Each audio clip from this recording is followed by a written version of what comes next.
సదాశివసమారంభాం శంకరాచార్యమధ్యమాం అస్మదాచార్యపర్యంతాం వందే గురుపరంపరాం.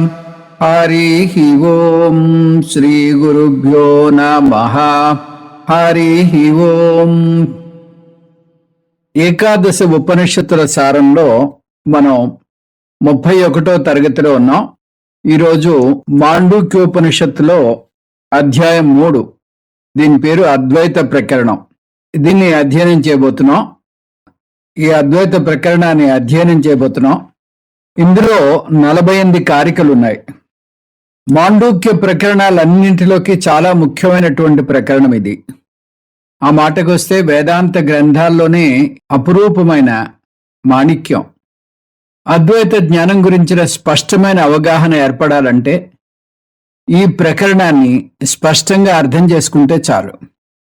ఈ ప్రకరణాన్ని స్పష్టంగా అర్థం చేసుకోవాలంటే ఉపనిషత్తులోని మంత్రాలు ముఖ్యంగా 1 నుంచి 7 బాగా గుర్తుండాలి.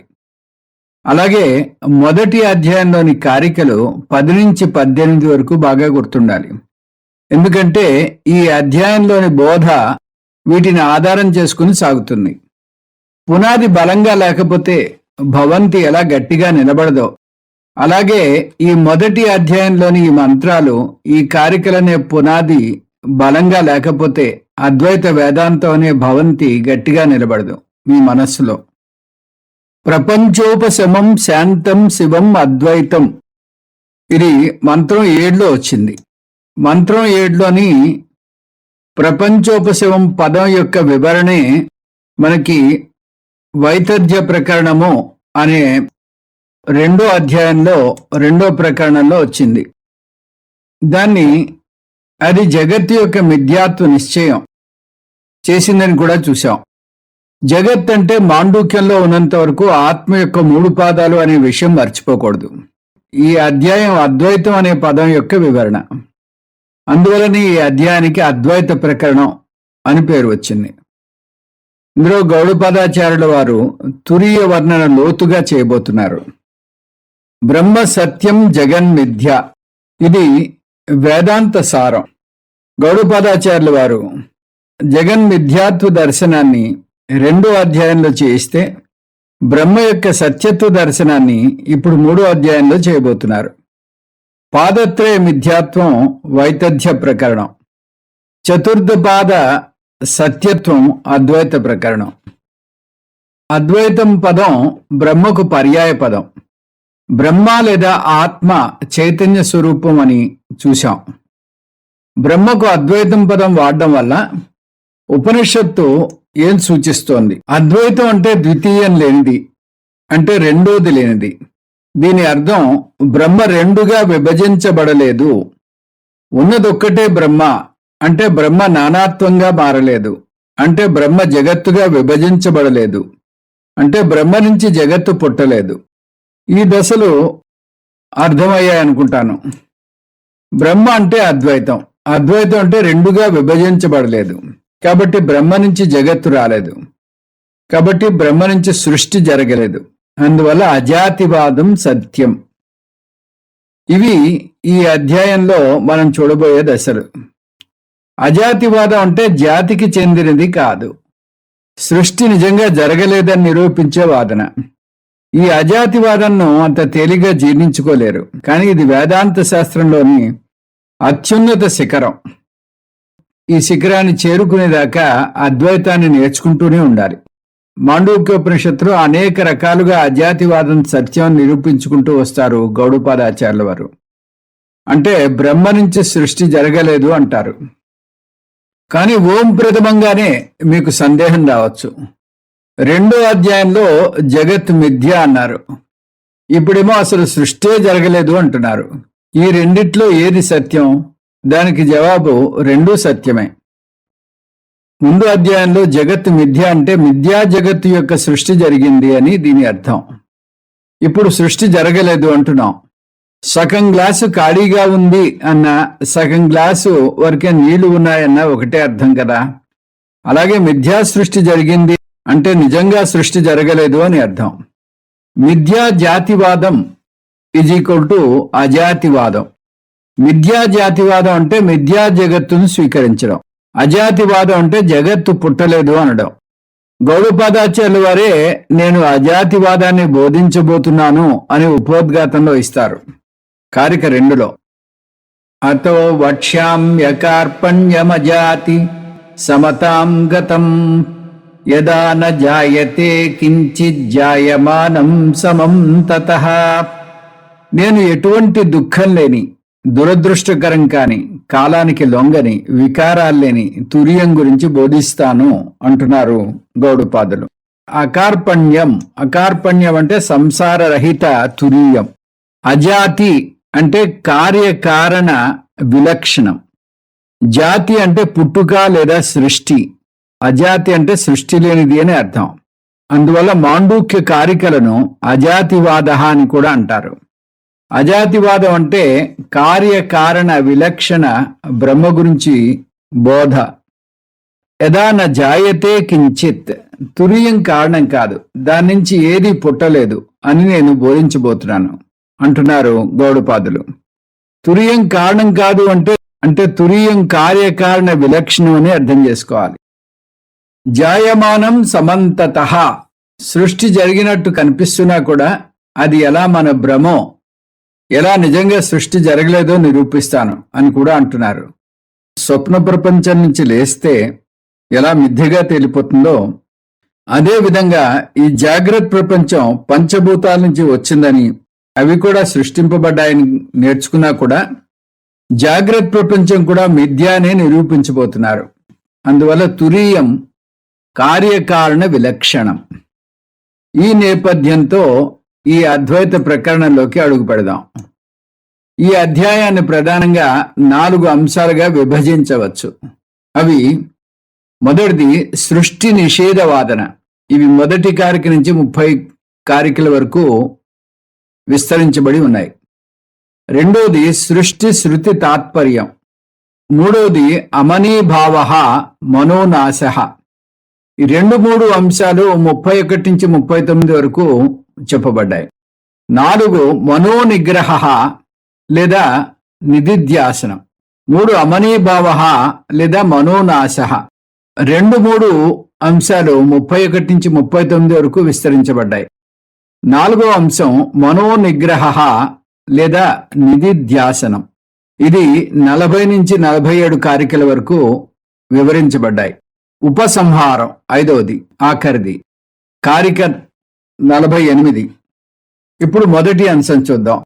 దాన్ని మళ్ళీ 4గా విభజించవచ్చు. ఈ కారికలో గౌడపాదులు సృష్టి నిజంగా జరగలేదని నిరూపించబోతున్నారు. దాన్ని సృష్టి నిషేధవాదన అంటారు. ఆ విషయాన్ని గొప్పగా ఆరంభించబోతున్నారు. అందులో తురీయం కార్యకారణ విలక్షణం అని నిరూపించబోతున్నారు. కార్యం కారణం అంశాల్లో గౌడపాదుల వారు 2వ అంశమైన కారణం మీద ఎక్కువ దృష్టి పెట్టబోతున్నారు. అంటే తురీయం కారణ విలక్షణం అని చూపించబోతున్నారు. కారణ విలక్షణం అంటే ఏమిటి? తురీయం సృష్టి కారణం కాదు, తురీయం నుంచి ఏదీ పుట్టలేదు. విశ్లేషణ తేలిగ్గా చేయడం కోసం సృష్టిని 2గా విభజించారు: జీవ సృష్టి, జగత్ సృష్టి. ఇంకో విధంగా చెప్పాలంటే చేతన సృష్టి, అచేతన సృష్టి. ఇటు జీవుడు గాని అటు జగత్తు గాని తురీయం నుంచి పుట్టలేదు అని నిరూపించబోతున్నారు గౌడపాదుల వారు. తురీయం నుంచి జీవ జగత్తుల సృష్టి జరగలేదు అని 4 దశల్లో నిరూపించదలుచుకున్నారు. అవి: యుక్త్యా జీవ సృష్టి నిషేధ కారికల 3 నుంచి 9, యుక్త్యా జగత్ సృష్టి నిషేధ కారిక 10, శృత్యా జీవ సృష్టి నిషేధ కారికలు 11 నుంచి 14, శృత్యా జగత్ సృష్టి నిషేధ కారికలు 15, 16, 23 నుంచి 30 వరకు. ఇప్పుడు వాటిని వివరంగా చూద్దాం. ఉత్పత్తి. సృష్టి మహాకాశం నుంచి ఘటాకాశం పుట్టిందనుకున్నాం. కానీ నిజానికి ఘటాకాశం ఎన్నడూ పుట్టదు. కుండ మాత్రమే పుడుతుంది. అందులో ఆకాశం ముందే ఉంది. ఘటంలో ఉంది కాబట్టి దానికి ఒక కొత్త నామధేయాన్ని ఇచ్చాం, ఘటాకాశం అంటాం. కుండకు చెందిన పుట్టుకను పొరపాటుగా ఆకాశానికి మారుస్తాం. దీన్ని ఉత్పత్తి అంటారు. నాశః, నాశనం. కుండ పగిలిపోతే ఘటాకాశం పోయింది అంటాం. నిజానికి ఆకాశం ఎక్కడికి పోదు, నాశనం కుండది మాత్రమే. దోషం. ఆకాశంలో ఉండే అనేక వస్తువులకు మలినం అంటుతుంది. వాయువు కాలుష్యం చెందుతుంది, నీరు కాలుష్యం చెందుతుంది, భూమి కాలుష్యం చెందుతుంది. కానీ ఆకాశానికి ఎటువంటి కాలుష్యము అంటదు. విశేష రూపం. ప్రతి జీవాత్మకు ఒక రూపం ఉంటుంది. ఆ రూపం వల్ల ఒక ప్రత్యేకత ఉంటుంది. పెద్ద కుండ, చిన్న కుండ అంటాం. గదిని వృత్తాకార గది అని, నలుచదరపు గది అని, ఆ విధంగా వస్తువును బట్టి ఆకాశానికి రూపాన్ని ఇస్తాం. కానీ నిజానికి ఆకాశానికి విశేష రూపం లేదు. సంబంధం. తమాషా ఏమిటంటే భాగాలు లేని ఆకాశాన్ని భాగాలుగా విభజించి ఆ భాగాల మధ్య సంబంధాన్ని కూడా నిర్వచిస్తాం. ఆకాశాన్ని మహాకాశంగాను ఘటాకాశంగాను విభజించి మహాకాశం కారణం అని, ఘటాకాశం కార్యం అని, వీటి మధ్య కార్యకారణ సంబంధం ఉందని నిర్వచిస్తాం. కానీ నిజానికి అలాంటి సంబంధం ఉండే ఆస్కారమే లేదు. కుండ పుట్టకముందు ఆకాశం ఉంది, అలాగే ఇల్లు పుట్టకముందు ఆకాశం ఉంది. మనం ఇంట్లో ఆకాశం ఉంది అంటాం. నిజానికి ఆకాశంలోనే ఇల్లు ఉంది అనే విషయాన్ని విస్మరించాం.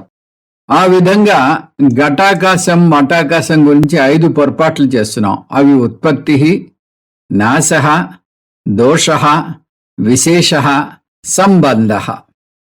ఇప్పుడు ఇవే సూత్రాలను జీవాత్మ పరమాత్మకు అన్వయించి చూద్దాం. ఉత్పత్తి అంటే సృష్టి. జీవాత్మ ఎన్నడూ పుట్టలేదు.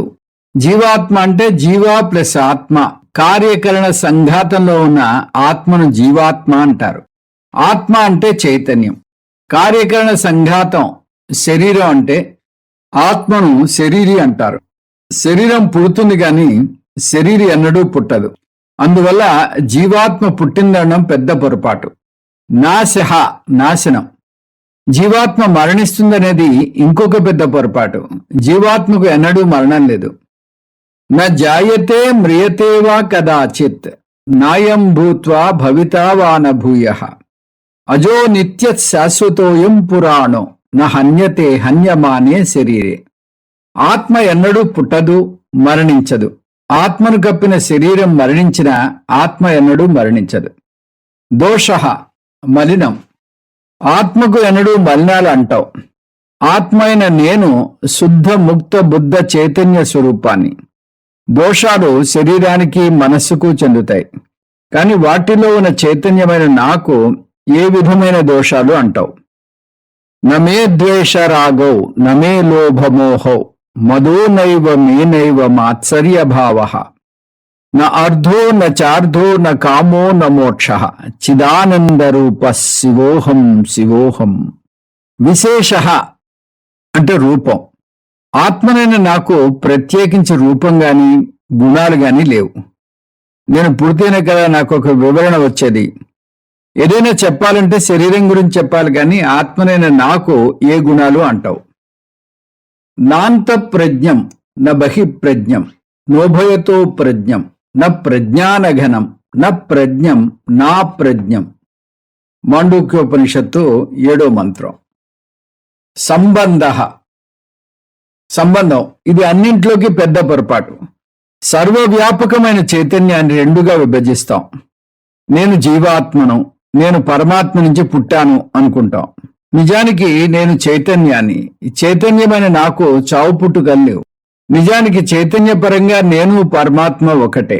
ఒకే చైతన్యానికి అది ఉన్న చోటును బట్టి 2 నామధేయాలు ఇచ్చాం. శరీరం లోపల ఉన్న చైతన్యాన్ని జీవాత్మ అంటున్నాం, బయట ఉన్న చైతన్యాన్ని పరమాత్మ అంటున్నాం. పేర్లు 2 ఉన్నా ఇంట్లోనూ ఉన్న ఆత్మ ఒకటే.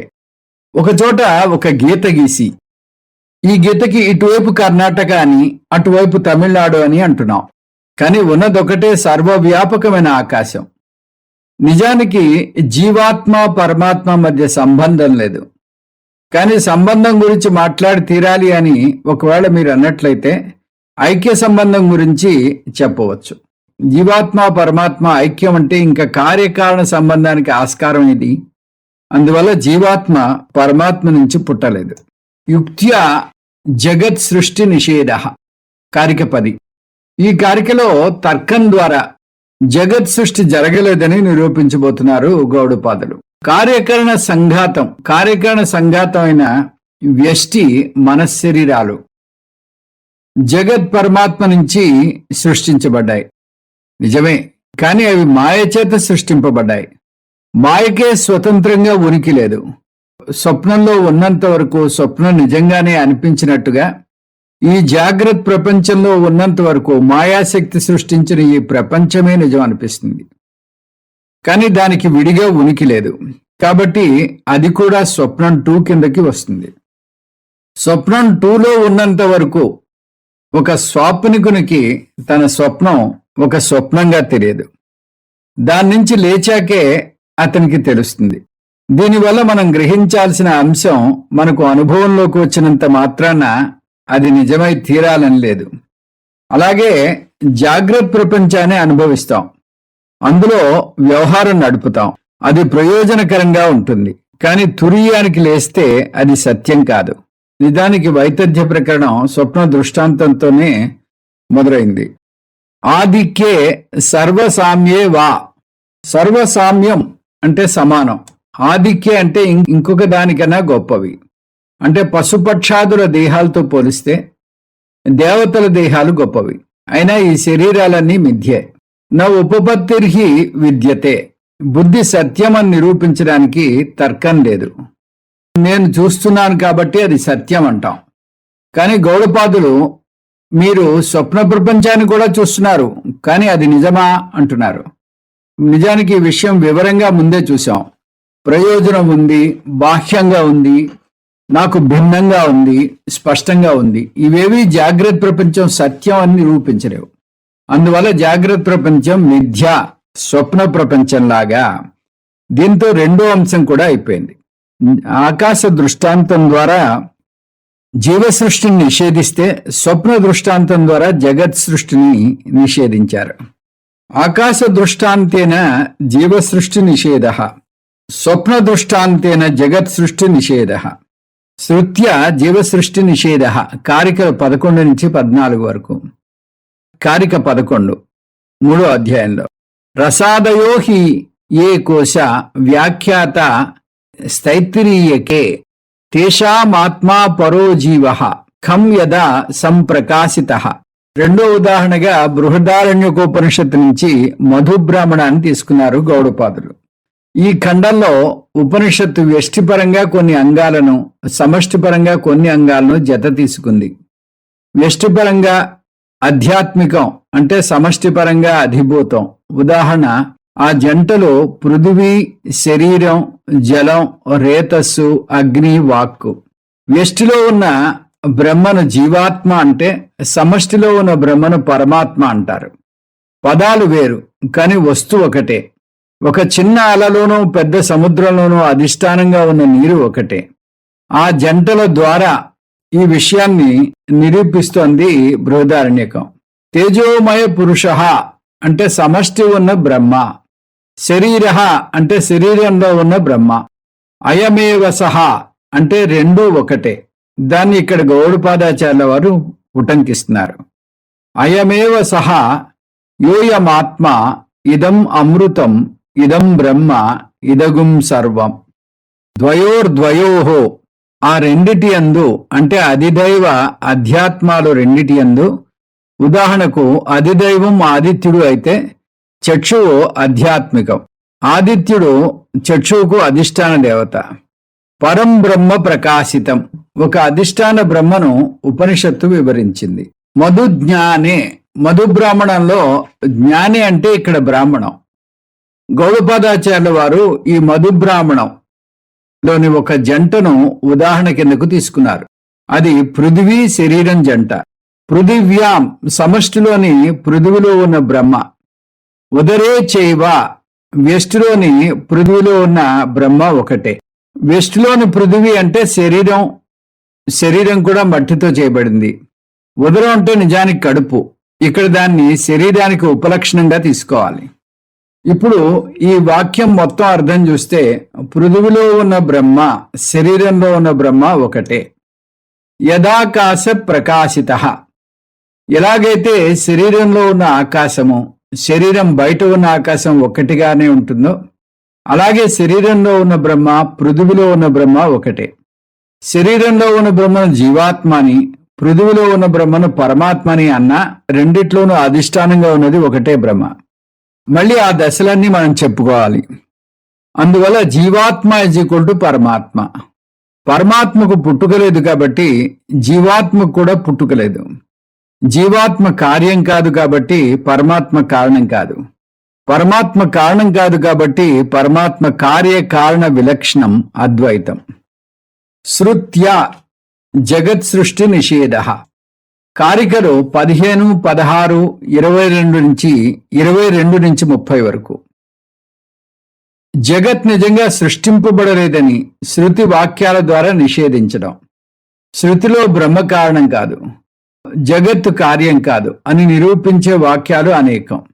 న జాయతే మ్రియతే వా విపశ్చిత్ నాయం కుతశ్చిత్ న బభూవ కశ్చిత్. చైతన్యం దేని నుంచి పుట్టలేదు, అది దేనికి కారణం కాదు. ఇంచుమించు ఇవే పదాలతో గీతలో కూడా చూస్తాం, కానీ అది స్మృతిలోకి వస్తుంది కాబట్టి ఇక్కడ చెప్పటం లేదు. నేహ నానాస్తి కించన. నానాత్వం కొంచెం కూడా లేదు, అంటే ఈ ద్వైత ప్రపంచం లేదు. స్వప్నంలో ద్వైత ప్రపంచాన్ని చూస్తారు, కానీ అది సత్యం కాదు. అది మీ వాసనమయ ప్రపంచం మాత్రమే. అలాగే ఈ జాగ్రత్త ప్రపంచం కూడా స్వప్నం 2 మాత్రమే. నిజంగా సృష్టి జరగలేదు. నేహ నానేతి.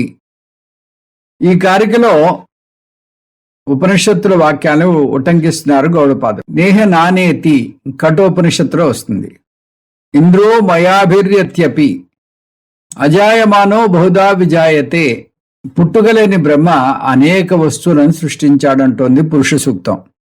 బహుదా విజాయతే, బ్రహ్మపదం ఇక్కడ రాలేదు, మనం కలుపుకున్నాం. బహుదా అంటే నానాత్వం, విజాయతే అంటే సృష్టించాడు. అజాయమానః అంటే సృష్టించకుండానే, అంటే బ్రహ్మ సృష్టించకుండానే నానాత్వం ఉన్న ఈ జగత్తుని సృష్టించాడు. దీని అర్థం సృష్టించాడు కానీ నిజంగా కాదు. అది ఎలా సాధ్యం? జాగ్రత్త పురుషుడు స్వప్నంలో పిల్లవాడికి తండ్రి అయితే అతను నిజంగా తండ్రి అయినట్టు ఎలా కాదో, అలా బ్రహ్మ జాగ్రత్త ప్రపంచాన్ని సృష్టించినా అది నిజంగా సృష్టించినట్టు కాదు. వీటన్నిటి సారాంశం బ్రహ్మ నిజంగా సృష్టి చేయలేదు. నిజం జగత్తు రానేలేదు. మరికొన్ని శృతివాక్యాలను ఉటంకిస్తారు గౌడపాదులు. సంభూతే అపవాదాచ్చ అందం తమ ప్రవిశంతి ఏ సంభూతి ముపాసతే. ఈశావాస్యం.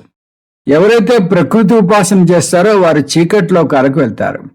ఎవరైతే హిరణ్య గర్భ ఉపాసన చేస్తారో వారు ఇంకా చీకట్లో కరకు వెళ్తారు అంటోంది ఈశావాస్యోపనిషత్. స ఏష నేతి నేతీతి. నేతి నేతి పద్ధతి ద్వారా బృహదారణ్యకోపనిషత్తు మూర్తామూర్త ప్రపంచాన్ని ఇది ఆత్మ కాదు, ఇది ఆత్మ కాదు అంటూ నిషేధిస్తుంది. యుక్త్యా జగత్ సృష్టి నిషేధః. కారికలు 27 నుంచి 30 వరకు. తన అజాతివాదనను సమర్థిస్తూ గౌడపాదాచార్యుల వారు 6 శృతివాక్యాలను ఉటంకిస్తున్నారు. ఇప్పుడు 27 నుంచి 30 కారికల్లో తర్కం ద్వారా నిరూపించబోతున్నారు. ఒకవేళ జగత్తు నిజం కార్యమైతే అప్పుడు బ్రహ్మ నిజం కారణం అవ్వాలి. బ్రహ్మ నిజం కారణమైతే బ్రహ్మ మార్పులకు లోనవ్వాలి అంటున్నారు గౌడపాదాచార్యుల వారు. ఎందుకంటే కారణం నుంచి కార్యం వచ్చినప్పుడు కారణం మార్పులకు లోనవుతుంది. కారణం సవికారం అయితే జగత్ అనే కార్యానికి బ్రహ్మ కారణం అయితే ఈ నియమం ప్రకారం బ్రహ్మ కూడా సవికారం అవ్వాలి. సవికారం అయితే షడ్వికారాలకు లోనవ్వాలి. ఒక వికారం జాయతే అంటే పుట్టడం, అంటే బ్రహ్మ పుట్టాలి. తక్కిన కారణాలు ఇంకొక కారణం నుంచి పుడతాయి. ఈ సూత్రం ప్రకారం బ్రహ్మ కారణమైతే బ్రహ్మ కూడా కార్యం అవ్వాలి. బ్రహ్మ కార్యం కారణత్వాత్ మాతృవత్. ఎక్కడి నుంచి ఎక్కడికి వచ్చామో చూసారా? బ్రహ్మ కారణమైతే బ్రహ్మకు జన్మ ఉండాలి. మనమేమో ఈ జనన మరణాల వృత్తం ఒక్క మానవ జాతికే ఉందనుకుంటున్నాం, కానీ ఈ బృహస్పతి బ్రహ్మను కూడా మహా సంసారిని చేసేస్తున్నాడు. బ్రహ్మ ఈ చావు పుట్టుకల వృత్తానికి అతీతంగా ఉండాలంటే బ్రహ్మ కారణం కాలేడు. అని అర్థం చేసుకోవాలి. లేదు బ్రహ్మ కారణం హోదా ఇచ్చి తీరాలి అంటే ఇవ్వండి, కానీ మిథ్యా కారణం అని పక్కన కలపండి. ఈ విధంగా బ్రహ్మ కారణం అనేది తార్కికంగా చెల్లదు అని నిరూపించారు గౌడపాదులు. కార్యకారణ విలక్షణ బ్రహ్మనే అద్వైతం అని, తురీయం అని ఉపనిషత్తు 7వ మంత్రంలో అంది. అందులో తురీయాన్ని చతుర్థం మన్యంతే అంది. అద్వైతం ఈజ్ ఈక్వల్ టు కార్యకారణ విలక్షణం. కారికలో 23 నుంచి 26 వరకు ఉపోద్ఘాతం వస్తుంది.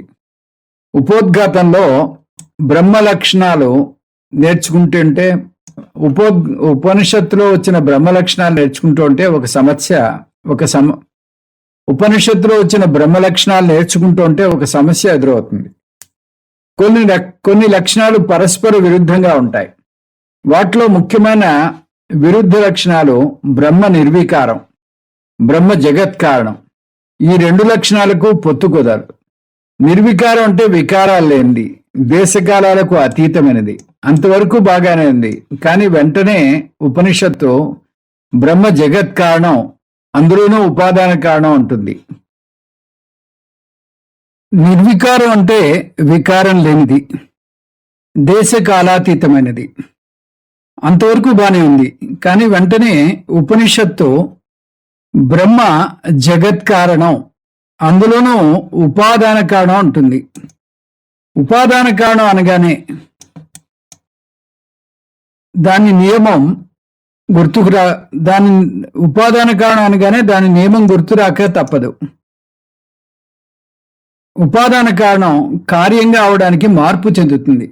విత్తనం చెట్టుగా మారుతుంది, పాలు పెరుగుగా మారుతాయి, బంగారం ఆభరణాలుగా మారుతుంది. బంగారం విషయంలో ఆ మార్పు రసాయనికం కాదు, కానీ ఆకారం మార్పు చెందుతుంది. అంటే కారణానికి ఏదో ఒక విధంగా మార్పు తప్పదు. అందువల్ల జగత్ కారణం అంటే సవికారము. ఉపనిషత్తు బ్రహ్మ నిర్వికారం అంటూ బ్రహ్మ జగత్ కారణం అంటోంది.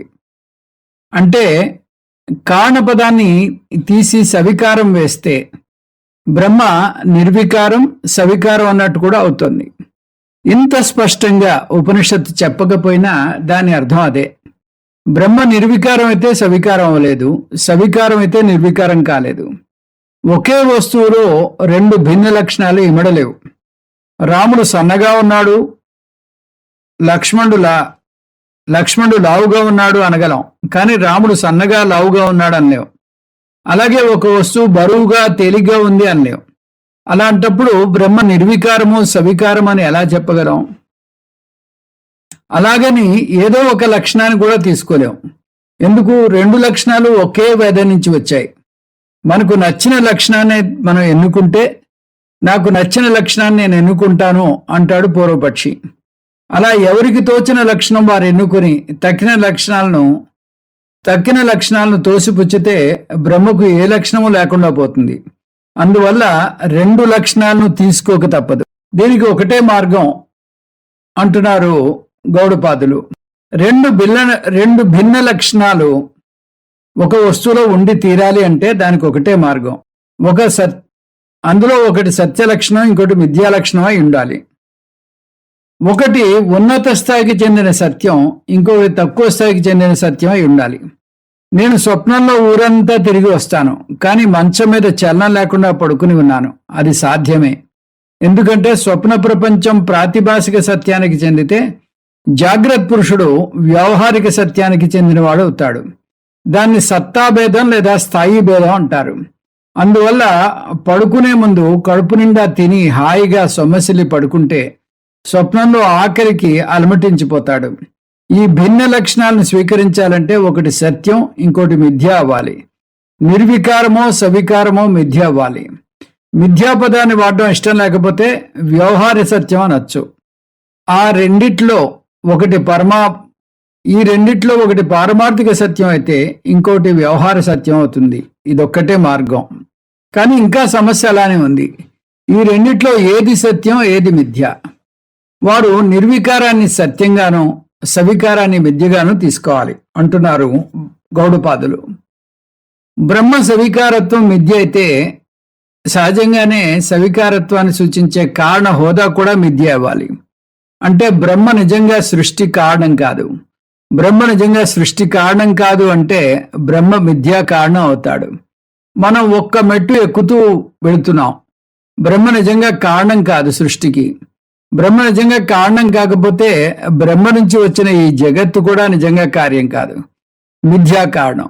మిథ్యా జగత్తుని సృష్టించగలదు. మిథ్యా స్వప్న తండ్రి మిథ్యా స్వప్నపుత్రునికే జన్మనివ్వగలడు.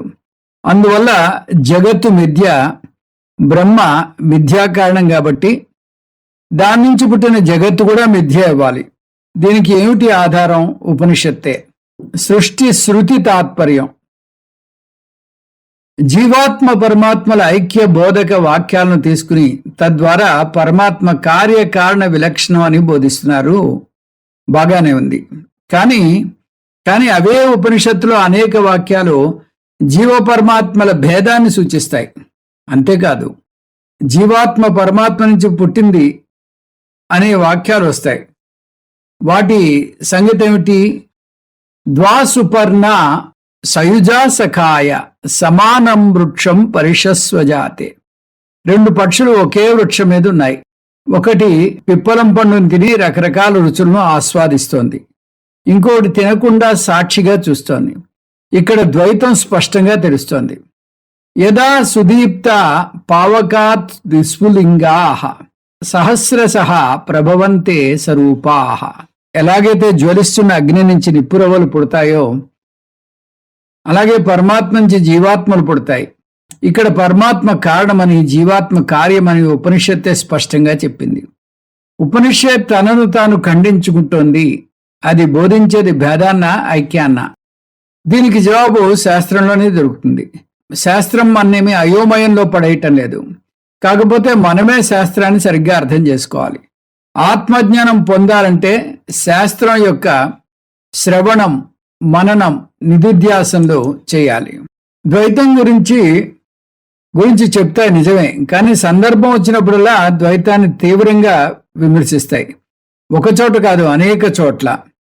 మృత్యోస్య మృత్యుమాప్నోతి యైహ నానేవ పశ్యతి. ఇలా మనకి ఉపనిషత్తులో అడుగడుగున ఈ భేదాన్ని విమర్శిస్తూ మనకి అనేక వాక్యాలు వస్తాయి. పూర్వపక్షి వాదన. సృష్టి జరగలేదని చెప్పే మంత్రాలనే మీరు ఉటంకిస్తున్నారు, కానీ సృష్టిలోనే జరిగిందని చెప్పే మంత్రాలు ఎన్నో ఉన్నాయి. వాటిని ఎందుకు మీరు చూడటం లేదు? ఇలా మీకు కావాల్సిందే తీసుకోవడం న్యాయంగా లేదు అంటూ తను కూడా కొన్ని వాక్యాలను ఉటంకిస్తాడు. ఓం తదేతత్ సత్యం యదా సుదీప్త పావకాత్ విస్ఫులింగాః సహస్రశః ప్రభవంతే సరూపాః తస్మాద్వా ఏతస్మాద్ ఆత్మన ఆకాశ సంభూతః ఆకాశాద్వాయు వాయోరగ్నిః అగ్నేరాపః అద్భ్య పృథివీ పృథివ్యా ఓషధయః ఓషధేభ్యో అన్నం అన్నాత్ పురుషః. ఈ విధంగా ఆత్మ నుంచే ఈ సృష్టి అంతా వచ్చింది. ఆత్మ కార్యకారణ విలక్షణమని తర్వాత నిరూపిస్తాం. ఉపనిషత్తులో ప్రధాన బోధ సృష్టి ప్రకరణం కాదు, అద్వైతమే దాని ముఖ్యాంశం. అద్వైతం అర్థమయ్యాక సృష్టిని కూడా నిషేధిస్తుంది ఉపనిషత్తు. దీన్ని అధ్యారోప అపవాద న్యాయము అంటారు. కుండ అనే వస్తువు ఉంది. కుండ దృష్టిని తీసి మట్టి దృష్టిని ప్రవేశపెట్టాలి. దాన్ని 4 దశల్లో చేస్తాం. కుండ ఉత్పత్తి చెందింది, అది కార్యాన్ని పరిచయం చేస్తాం. ప్రతి కార్యానికి ఒక కారణం ఉంటుంది. కుండకు కారణం మట్టి కాబట్టి కారణాన్ని పరిచయం చేస్తాం. ఇది అధ్యారోపం. మట్టి లేకుండా కుండకి విడిగా ఉనికి లేదు.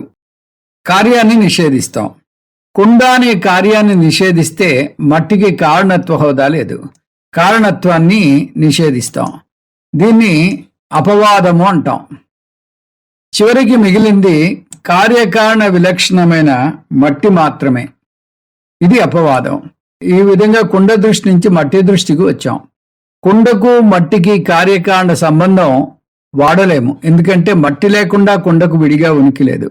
ఉన్నదొక్కటే మట్టి అన్నాం. సంబంధం ఉండాలంటే 2 వస్తువులు ఉండాలి. ఈ అధ్యారోప అపవాదం కార్యకారణ విలక్షణ మట్టిని చేరుకునేలా చేస్తుంది. దీన్ని మనం జగత్తుకు బ్రహ్మకు అన్వయించి చూద్దాం. జగత్తు ఉత్పత్తి చెందింది, అది కార్యం. కార్యాన్ని పరిచయం చేస్తాం. ప్రతి కార్యానికి కారణం ఉంటుంది. జగత్తుకు కారణం బ్రహ్మ. కారణాన్ని పరిచయం చేస్తాం. ఇది అధ్యారూపం. బ్రహ్మ లేకుండా జగత్తుకు విడిగా ఉనికి లేదు. కార్యాన్ని నిషేధిస్తాం. జగత్ అనే కార్యాన్ని నిషేధిస్తే బ్రహ్మకు కారణత్వ హోదా లేదు. కారణత్వాన్ని నిషేధిస్తాం. కారణం లేదు అనకూడదు. చివరికి మిగిలింది కార్యకారణ విలక్షణ బ్రహ్మ. ఇది అపవాదం. న నిరోధ నచోత్పత్తి న బద్ధో నచ సాధక న ముముక్షు న వై ముక్త ఇత్యేషా పరమార్థత. అద్వైతానికి ఎదిగితే ప్రళయం లేదు, ఉత్పత్తి లేదు, బద్ధజీవుడు లేడు, సాధకుడు లేడు, మోక్షాన్ని కోరేవాడు లేడు, ముక్త పురుషుడు లేడు. అంతకుముందు తర్వాత ఇప్పుడు తర్వాత కూడా ఉండేది బ్రహ్మ మాత్రమే.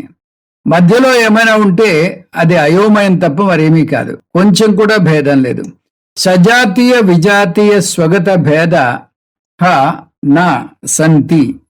కారికల్లో 17 నుంచి 22 వరకు ఈ సందర్భంలో గౌడపాదులు ప్రసంగవశాత్తు తను చేస్తున్న బోధ నుంచి కొంచెం పక్కకు జరిగి ద్వైతవాదుల ఖండన చేస్తారు. ఈ కారికల్లో గౌడపాదులు 3 అంశాలని నిరూపించారు.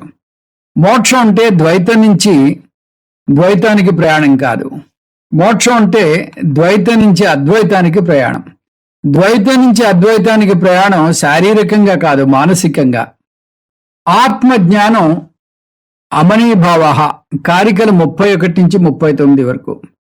ఇప్పుడు గౌడపాదాచార్యుల వారు సంసార కారణాన్ని, దాని పరిష్కారాన్ని చర్చించబోతున్నారు. దశ 1. ద్వైత దర్శనం సంసార కారణం.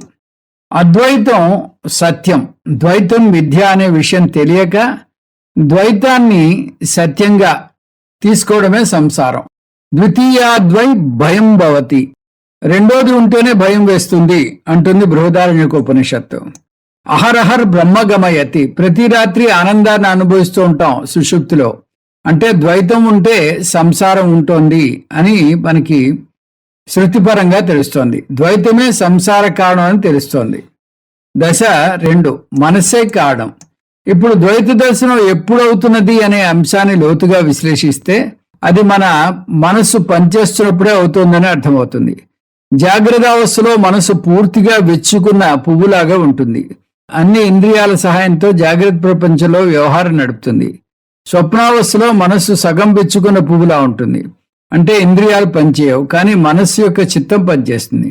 ఆ చిత్తంలో నిక్షిప్తమైన వాసనలు ద్వారా స్వప్న ప్రపంచాన్ని సృష్టిస్తుంది.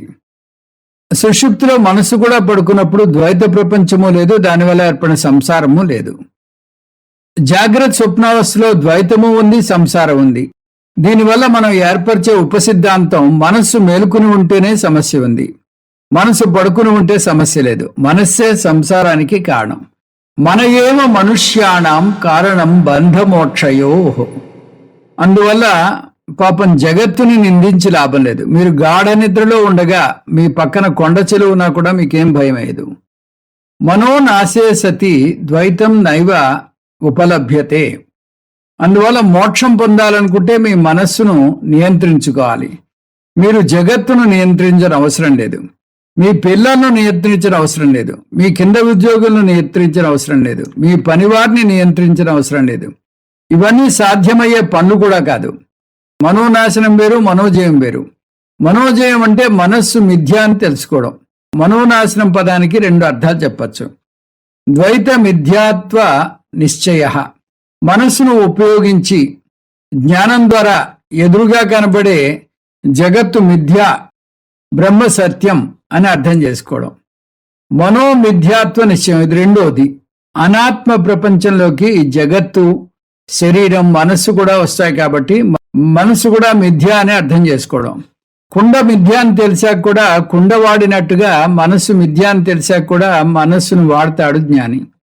కానీ చాలా మంది మనోనాశనం అంటే జ్ఞాని మనస్సును నాశనం చేస్తాడు అనుకుంటారు. ఇది సరిగ్గా అర్థం చేసుకోలేకపోతే అపోహకు దారితీస్తుంది. నిజానికి మనస్సును అక్షరాలను నాశనం చేయకూడదు, చేయని అవసరం లేదు కూడా. మనోమిథ్యాత్వ నిశ్చయ. అనాత్మ ప్రపంచంలోకి జగత్తు, శరీరం, మనస్సు కూడా వస్తాయి కాబట్టి మనస్సు కూడా మిథ్య అని అర్థం చేసుకోవడం. కుండ మిథ్య అని తెలిసాక కూడా కుండను వాడినట్టుగా మనస్సు మిథ్య అని తెలిసాక కూడా మనస్సును వాడతాడు జ్ఞాని. కానీ చాలా మంది మనోనాశనం అంటే జ్ఞాని మనస్సును నాశనం చేస్తాడు అనుకుంటారు. అది సరైన అర్థం కాదు, అపోహలకు దారితీస్తుంది. మనస్సును నాశనం చేయకూడదు. ఒకవేళ మనస్సును అక్షరాల నాశనం చేస్తే మోక్షం పొందిన వారంతా మనస్సు లేకుండా ఉంటారు. మనస్సు లేకపోతే బండరాయికి జ్ఞానికి మధ్య ఏ భేదము ఉండదు. ఇంత కష్టపడి సాధన చేసింది ఇలా బండరాయిలాగా మారడానికి కాదు. అందువల్ల మనస్సు ఉండాలి. మనస్సులోనే జాలి, దయ, ప్రామానురాగాలు చూపించాలి. మనస్సును అక్షరాల నాశనం చేయలేం. మరణంతో కూడా మనోనాశనం కాదు, అది మనకు అనాదిగా వస్తున్నది. ఒక వ్యక్తి మరణించినప్పుడు అతని సూక్ష్మ శరీరం, కారణ శరీరాలు ప్రయాణం చేస్తాయి. సూక్ష్మ శరీరంలో ముఖ్యంగా ప్రయాణం చేసేది మనస్సు. ప్రళయంలో కూడా నాశనం అవదు. మరణం నాశనం చేయలేని మనస్సు, ప్రళయంలో కూడా నాశనం చేయలేని మనస్సును మీరెలా నాశనం చేయగలరు? మనస్సును నాశనం చేయని అవసరం లేదు. మనస్సు నిజానికి నాశనం చేయని అవసరం లేదు కూడా. మనస్సు అనాత్మ, మిథ్య అని తెలుసుకున్నప్పుడు మిథ్యా మనస్సును పనిగట్టుకుని నాశనం చేయడం ఎందుకు? అందువల్ల మనోనాశనం అంటే మనస్సు యొక్క మిథ్యాత్వాన్ని అర్థం చేసుకోవాలి. ఆత్మజ్ఞానం పొందడం ద్వారా మనోనాశనం చేయవచ్చని, మనోనాశనం ద్వారా మోక్షం పొందవచ్చని చూపించారు గౌడపాదులు. ఆత్మజ్ఞానానికి గౌడపాదాచార్యుల వారు ఇక్కడ 2 ప్రత్యేక పదాలు వాడారు. అవి ఆత్మ సత్యానుబోధ, అస్పర్శ యోగ. ఆత్మ సత్యానుబోధేన, మనస్సు నాశనం చేయాలంటే మనస్సు జోలికి వెళ్ళనవసరం లేదు. దాని అధిష్టానమైన ఆత్మ వైపుకు తిరిగితే చాలు. స్వప్న ప్రపంచాన్ని నాశనం చేయాలంటే స్వప్నంలో కనబడే ప్రతి వస్తువును సుత్తితో కొడుతూ రానవసరం లేదు. స్వప్నం నుంచి లేస్తే చాలు. స్వప్నం యొక్క అధిష్టానం జాగ్రత్త పురుషుడు. మీరు జాగ్రత్త పురుషునిగా లేస్తే స్వప్నం దానంతట అదే మాయమైపోతుంది. స్వప్న ప్రపంచాన్ని ఏమీ చేయనవసరం లేదు. స్వప్న ప్రపంచం అధిష్టానమైన జాగ్రత్త పురుషుని స్థాయికి లేస్తే చాలు. ఆత్మ సత్య అనుబోధేన అంటే అర్థం మనస్సును పనిగట్టుకుని నాశనం చేయనవసరం లేదు. మనస్సుకి అధిష్టానం అయిన ఆత్మ గురించి తెలుసుకుంటే చాలు. ఎటువంటి ఆత్మ? సత్య ఆత్మ. ఎలాగైతే జాగ్రత్త పురుషుడు మిథ్యా స్వప్న ప్రపంచానికి సత్య అధిష్టానమో, అలాగే ఆత్మ మిథ్యా మనస్సుకు సత్య అధిష్టానం. జాగ్రత్త పురుషుని స్థాయికి లేస్తే స్వప్న ప్రపంచం ఎలా మిథ్యగా తేలిపోతుందో, అలా ఆత్మస్థాయికి లేస్తే మనస్సు మిథ్యగా తేలిపోతుంది. ఆత్మ గురించి ఎలా తెలుసుకుంటాం? అనుబోధేన అంటున్నారు గౌడపాదులు. అనుబోధేన అంటే శాస్త్ర ఉపదేశాన్ని గురువు ద్వారా పొందటం. జ్ఞానం దానంతటది ఏర్పడదు. కళ్ళు మూసుకుంటే జ్ఞానం రాదు. ఆలోచనలు లేకుండా మనస్సును శూన్యం చేస్తే జ్ఞానం రాదు. అంతకు ముందు ఆలోచనలు ఉన్న అజ్ఞాని అయితే ఇప్పుడు ఆలోచనలు లేని అజ్ఞాని అవుతారు. అంతే భేదం. అందువల్ల ధ్యానంలో జ్ఞానం వస్తున్నాయని పొరపాటు పడకూడదు.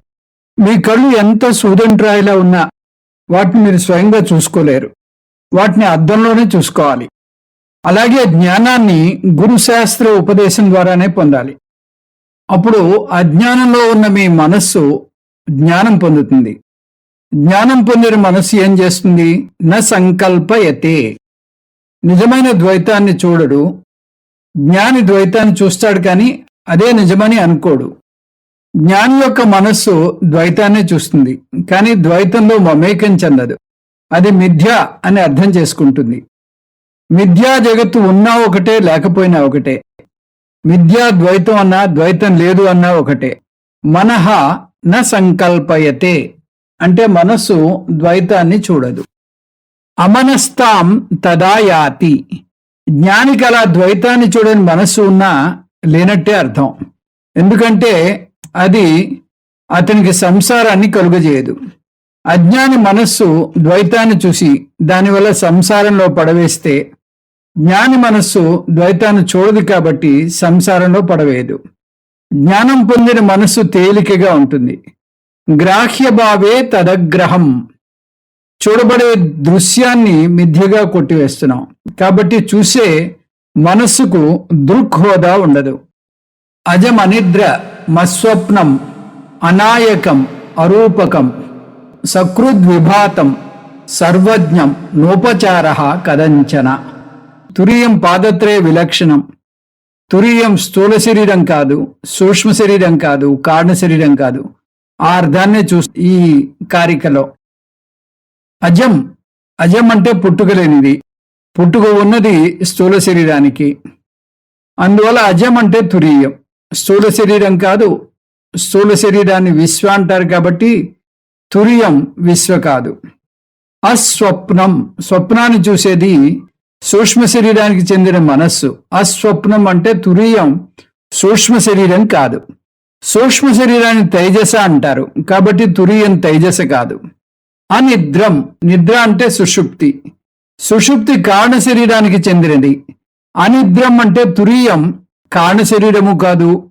కారణ శరీరాన్ని ప్రాజ్ఞ అంటారు కాబట్టి తురీయం ప్రాజ్ఞ కాదు. 7వ మంత్రంలో ఈ మూడింటిని వరుసగా నా బహిష్ప్రజ్ఞం, నా అంతఃప్రజ్ఞం, నా ప్రజ్ఞానగణం అని చూశాం.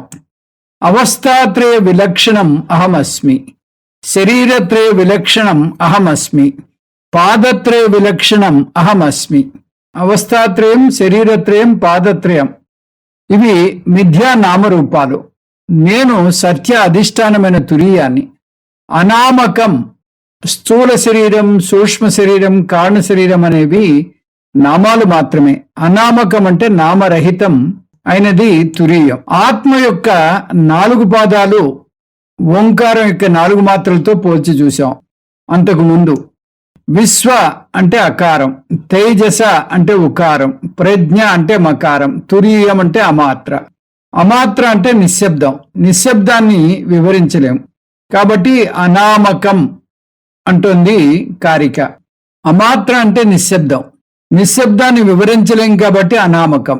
తురీయం ఆ విధంగా అనామకం. సర్వజ్ఞం, సర్వజ్ఞం పదాన్ని సర్వం ప్లస్ జ్ఞం గా విడదీయవచ్చు. సర్వం అంటే మొత్తం జడ ప్రపంచం, జ్ఞం అంటే మొత్తం చేతన ప్రపంచం. న ఉపచార కదంచన, అటువంటి చైతన్యంలో కొంచెం కూడా వ్యవహారాలు జరగవు. వ్యవహారం నడపాలి అంటే ద్వైతం ఉండాలి. అందువల్ల తురీయం సర్వ వ్యవహార అతీతం. అస్పర్శ యోగం, అస్పర్శ అంటే అసంగ ఆత్మ. తురీయ ఆత్మ స్పర్శ అంటే సంగ, అస్పర్శ అంటే అసంగ. అసంగ అంటే బంధకత్వం లేనిది. బంధకత్వం లేనిది తురీయం కాబట్టి అస్పర్శ అనే పదం తురీయాన్ని సూచిస్తోంది. యోగ అంటే జ్ఞానం కాబట్టి అస్పర్శ యోగ అంటే తురీయ జ్ఞానం. న మృత్యున్న శంకా నమే జాతి వేద చిదానంద రూప శివోహం శివోహం. అస్పర్శ యోగో వై నామ, ఈ జ్ఞానం స్పర్శయోగంగా ప్రసిద్ధి చెందింది. నామ అంటే ప్రసిద్ధి చెందింది. ఈ జ్ఞానం పొందిన వ్యక్తి నేను సంబంధాలకు అతీతుణ్ణి అని అర్థం చేసుకుంటాడు. కానీ అంత గొప్ప జ్ఞానమైనా కూడా దీన్ని అందరూ అంత తేలిగ్గా అర్థం చేసుకోలేరు. ద్వైతం, సంగత్వం సంసారంలోకి వస్తాయి. అద్వైతం, అసంగత్వం మోక్షంలోకి వస్తాయి. అంటే అవి తురీయం అన్నమాట. నిధిధ్యాసనం, ఇవి కారికలు 40 నుంచి 47 వరకు ఉన్నాయి. ఆత్మజ్ఞానం పొందితే 2 ఫలాలు కలుగుతాయి. అవి ముఖ్య ఫలం, అవాంతర ఫలం. ముఖ్య ఫలం ఆత్మజ్ఞానమే. నేను తురీయ చైతన్యాన్ని, నేను సత్యం, నేను అసంగం, నేను శరీరత్రయ విలక్షణం. సత్యతురీయమైన నన్ను మిథ్యా శరీరాలు, వాటి సమస్యలు బాధించవు. అందువల్ల మిథ్యా శరీరాలకు ఏమైనా సత్యతురీయమైన నన్ను అవి బాధించలేవు. అవాంతర ఫలం, ఆత్మజ్ఞానం కూడా తక్కిన జ్ఞానాల్లోగా బుద్ధిలోనే కలుగుతుంది. ఈ జ్ఞానం ఎంత శక్తివంతమైనదంటే బుద్ధిలో కలిగిన జ్ఞానం ద్వారా మనస్సులో చెలరేగే భావోద్రేకాలను అదుపులో పెట్టగలదు. అంటే మనస్సులో శాంతి, అభయం, సమత్వం వంటి మంచి గుణాలను నెలకొనేలా చేస్తుంది. ఆ విధంగా ఆత్మజ్ఞానం మనస్సుని దృఢపరుస్తుంది, మనస్సును సంస్కరిస్తుంది, మనస్సుని శాంతిపరుస్తుంది. ఇది అవాంతర ఫలం. ఇంకా ఉత్తమాధికారికి వేదాంత శ్రవణంలో ఇటు జ్ఞానము అటు జ్ఞాన ఫలము కలుగుతాయి. అతనికి నిధిధ్యాసనం అవసరం లేదు. మందాధికారి సాధన చతుష్టయ సంపత్తి చాలా తక్కువగా ఉంటుంది. అందువల్ల అతను వేదాంత బోధనే సరిగ్గా అర్థం చేసుకోలేడు. జ్ఞానమే కలిగినప్పుడు జ్ఞాన ఫలం ఎక్కడ ఉంటుంది? ఇతను కర్మయోగం, ఉపాసనా యోగం చేయాలి. మధ్యమాధికారికి కొంతమేరకు సాధన చతుష్టయ సంపత్తి ఉంటుంది. అందువల్ల అతను జ్ఞానం పొందుతాడు. కానీ కావలసినంత అర్హత లేకపోవడం వల్ల జ్ఞానఫలమైన జీవన్ముక్తిని అనుభవించలేడు. శ్రవణ మననాలు బాగానే చేసి ఉంటాడు. ఈ మధ్యమాధికారికే నిధిధ్యాసనం అవసరం. జీవన్ముక్తి అంటే భావోద్రేకాలను అదుపులో పెట్టగలగడం. కొన్నింటిని గౌడపాదుల వారే పేర్కొంటారు. అభయం అంటే అభద్రతాభావం నుంచి విముక్తి. దుఃఖక్షయం, దుఃఖం నుంచి విముక్తి. ఆ దుఃఖాన్ని పారదోలుతుంది జ్ఞానపరం. అక్షయ శాంతి, వినాశనం లేని శాంతి కలుగుతుంది. నిధిధ్యాసనం నిర్వచనం: జ్ఞాననిష్టలో నిలబడ్డం, పొందిన జ్ఞానాన్ని పదే పదే తలుచుకుంటూ ఉండాలి. వీలైనంత లోతుగా జీర్ణించుకోవాలి. వీలైనంత ఎక్కువసేపు జ్ఞానంలో నిలబడాలి. శ్రవణం, పదే పదే శ్రవణం చేయవచ్చు. శ్రవణం చేసేటప్పుడు ఏకాగ్ర చిత్తంతో వింటారు. మనస్సు శాస్త్రం మీద ఏకాగ్రత చూపుతుంది. బోధ నుంచి మీరు రాసుకున్న నోట్స్ను లేదా ఇటువంటి పుస్తకాలను పదే పదే పఠించవచ్చు. రాత, మీరు విన్నదాన్ని వివరంగా రాసుకుంటే కూడా మనస్సు బోధ మీదే నిలబడుతుంది. చర్చ, తోటి సత్సంగ్ సభ్యులతో మీరు నేర్చుకున్న అంశాలను చర్చించవచ్చు. బోధ, మీరు నేర్చుకున్న విద్యను మరో నలుగురికి నేర్పించవచ్చు. తచ్చింతనం, తత్కథనం, అన్యోన్యం తత్ప్రబోధనం, ఏతదేవ పఠనంచ బ్రహ్మాభ్యాసం విదుర్బుధః. నిధిధ్యాసనాన్ని బ్రహ్మాభ్యాసం అంటోంది శాస్త్రం. మనస్సును ధ్యానం చేయకుండా అడ్డుపడే ఆటంకాలు 4 ఉన్నాయి. అవి లయ, విక్షేపం, కషాయం, రసాస్వాదం. లయ అంటే మనస్సు నిద్రాస్థితికి వెళ్ళడం. ఇలా ధ్యానంలో కూర్చుంటామో లేదో అలా నిద్ర ముంచుకు వచ్చేస్తుంది అంటారు చాలా మంది. అలా నిద్ర వస్తున్నందుకు సిగ్గుపడతారు కూడా. కానీ నిజానికి అది వారి ఒక్కరి సమస్య కాదు, అందరిది. అందువల్ల సామూహిక ధ్యానంలో లైట్లు ఆర్పేసి ధ్యానం చేయిస్తారు. మొదటి ఆటంకం తమ ప్రధానం, విక్షేపం. ఇక్కడ మనస్సు నిద్రాస్థితిలో ఉండడం కాదు, మనస్సు ఇంకొక విపరీత పరిస్థితిలో ఉంటుంది. అంటే చాలా చంచలంగా ఉండి ప్రపంచమంతా తిరుగుతూ ఉంటుంది. ఒక్క ముక్కలో చెప్పారంటే, ఏ వేదాంతం కోసం ధ్యానంలో కూర్చున్నామో ఆ విషయం తప్ప అన్నింటి గురించి ఆలోచిస్తుంది. రెండో ఆటంకం రజోగుణ ప్రధానం. 3 కషాయం. మనస్సు ఒక విధంగా స్తబ్దంగా అయిపోవడం. మనస్సు నిద్రాస్థితికి జారుకోదు, చంచలంగానూ ఉండదు, అసలు ఏ పని చేయదు. దాన్ని స్తబ్దీభావం అంటారు. విద్యారణ్యులు దృగ్దృశ్య వివేకంలో ఏదైనా నమ్మలేని వార్త వింటే మనసు పనిచేయదు. అంటే ఎలా స్పందించాలో తెలియక అలా స్తబ్దంగా ఉండిపోతుంది. ఇలాంటి సందర్భాలు ఎన్నో ఉంటాయి. అంటే తీవ్రమైన పరిస్థితుల్లో మనసు పనిచేయదు, ఏ విధమైన ప్రతిస్పందన చూపదు.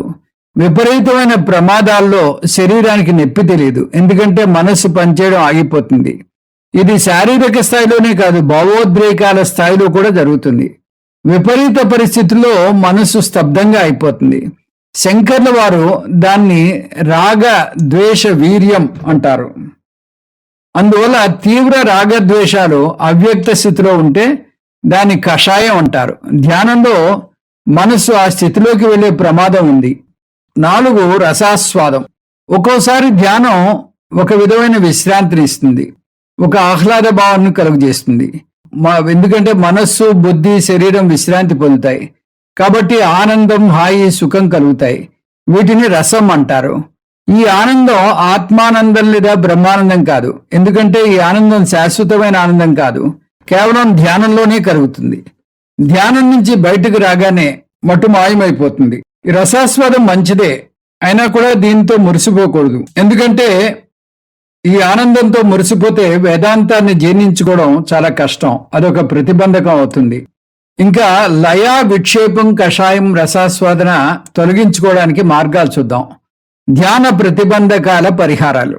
లయ పరిష్కారం. నిద్రాస్థితిని 2 రకాలుగా ఎదుర్కోవచ్చు.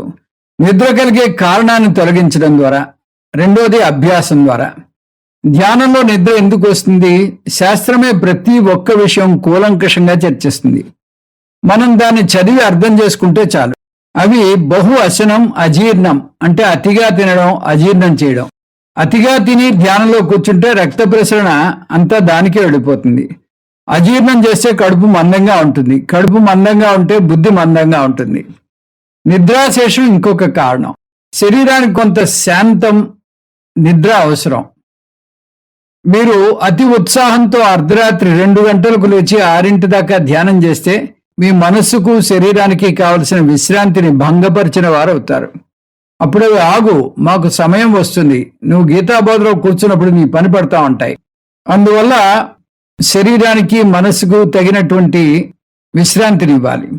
ధ్యానం చేయబోయే ముందు మీరు నేను ధ్యానం చేయబోతున్నాను అని మనస్సుకి నిద్రపోవటం లేదు అని చాలా స్పష్టంగా తెలియజేయాలి. ఇది దీని పరిష్కారం. ఇంకా విక్షేప పరిష్కారం. చంచలమైన మనస్సును ఎలా అదుపులో పెట్టాలి? అభ్యాసం, వైరాగ్యాల ద్వారా మనస్సును అదుపులో పెట్టాలి. కృష్ణ పరమాత్మ కూడా వీటి గురించి వివరంగా చెబుతాడు. విక్షేప పరిష్కారాన్ని చూద్దాం.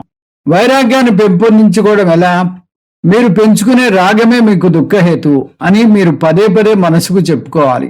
రాగం శోకానికి దారితీస్తుంది. అందువల్ల రాగం లేకుండా చేసుకోవడమే వైరాగ్యం.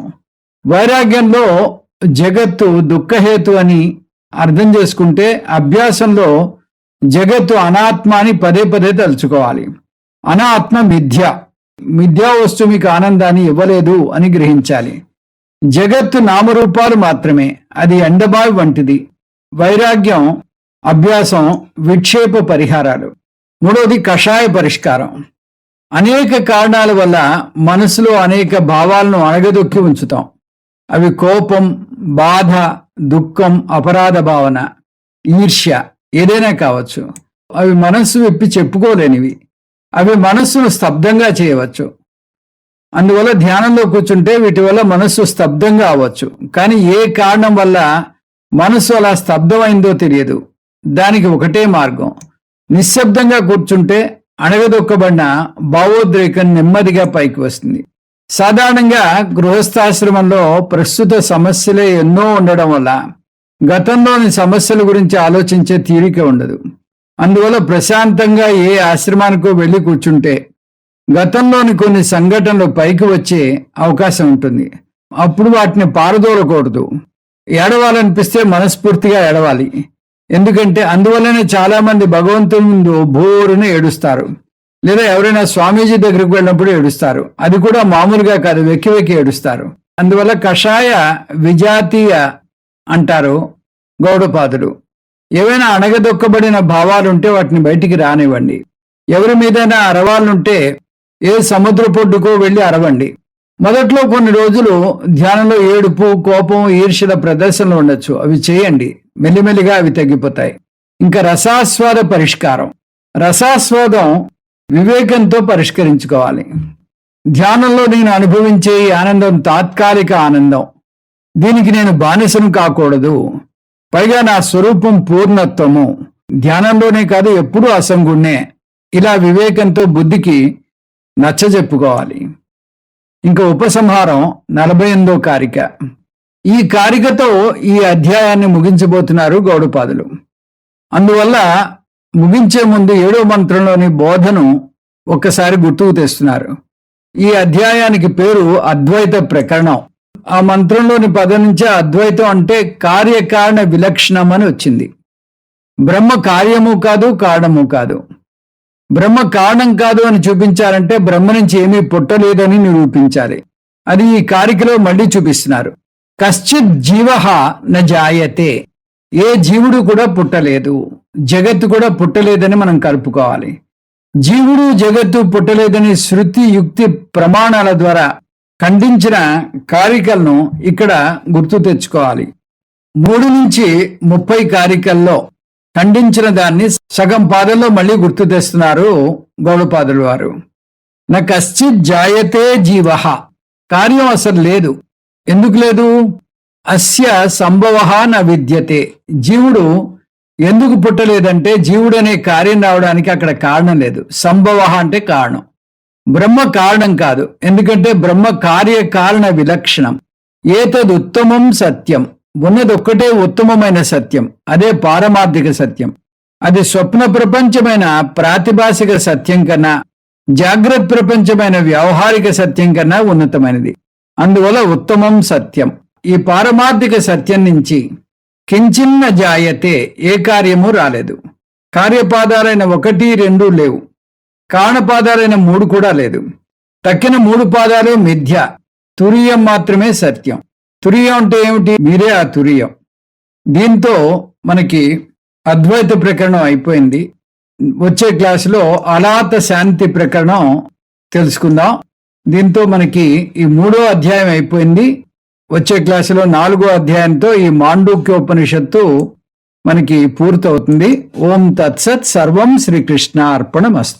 ఓం పూర్ణమదః పూర్ణమిదం పూర్ణాత్ పూర్ణముదచ్యతే పూర్ణస్య పూర్ణమాదాయ పూర్ణమేవావశిష్యతే. ఓం శాంతి శాంతి శాంతి. హరి ఓం. శ్రీ గురుభ్యో నమః. హరి ఓం.